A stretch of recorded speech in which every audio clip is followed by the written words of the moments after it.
Professor Symour Mauskopf from Duke University. I'm Professor Emeritus there, which means I've retired, but I am still actively teaching and doing research.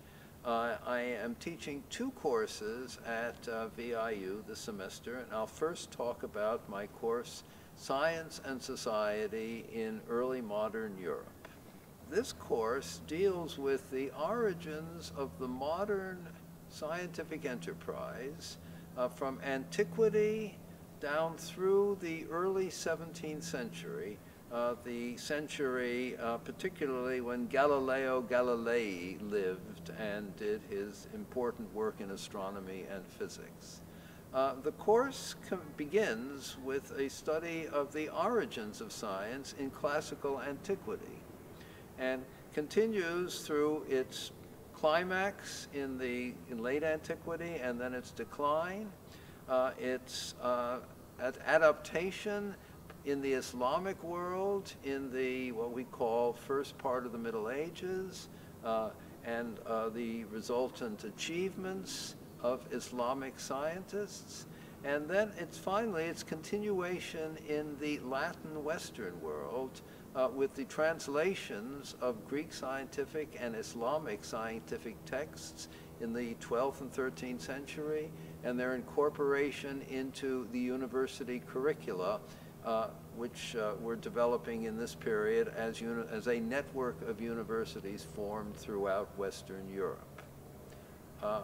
The course reaches a kind of climax and denouement with the study of science during the Renaissance and post-Renaissance period. In this course, I consider a number of different themes. The title of the course is Science and Society. So I consider science in terms of its social contexts and social attributes, as well as its strictly scientific content.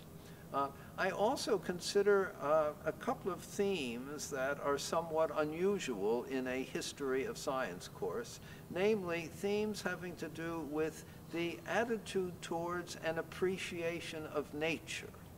For example, while discussing classical science, I consider poetic responses of such figures as Virgil, the consideration of the wonders of nature in the Roman writer Pliny the Elder, and finally consideration of the Romans, what shall we say, management of nature in the development of ways and means of providing water supply and sewage systems for their cities, the great Roman aqueducts, for example.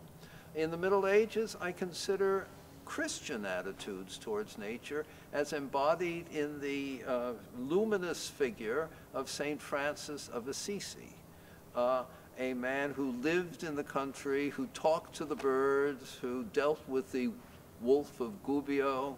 In the later period, the Renaissance, the early modern European period, I consider other social contexts. For example, the rise of humanism and the humanist response to classical learning.